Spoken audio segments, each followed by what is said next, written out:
kay ang iyang kaluoy nagalungtad sa kahangturan. Siya na hinumdum kanato sa atong kaalaon, kay ang iyang kaluoy nagalungtad sa kahangturan.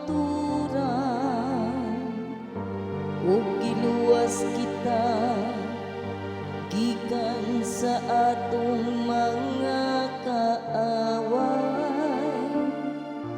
kay ang iyang kaluoy nagalungtad sa kahangturan.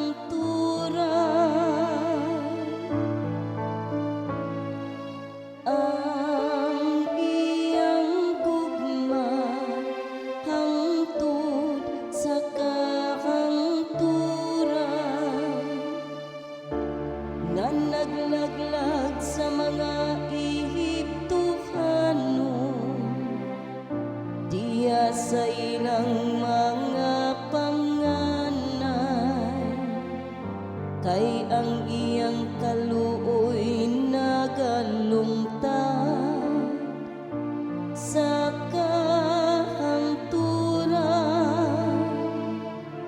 Ug gipagula niya ang Israel gikan sa ilang kinataliwad-an, kay ang iyang kaluoy nagalungtad sa kahangturan.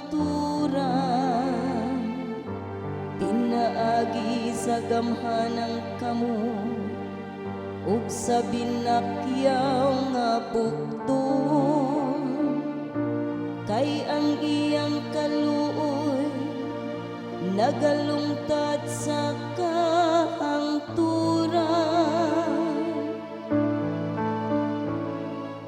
Ang iyang gugma hangtod sa kahangturan, nga nagpikas sa dagat nga pula, kay ang iyang kaluoy nagalungtad sa kahangturan.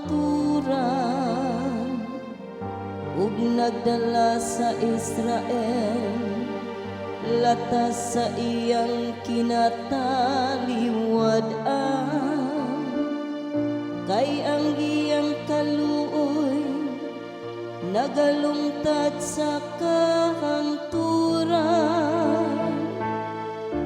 Apan mibanlas kang Paraon ug sa iyang kasundaluhan ngadto sa dagat nga pula,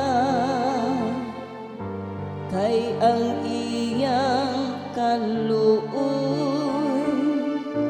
nagalungtad sa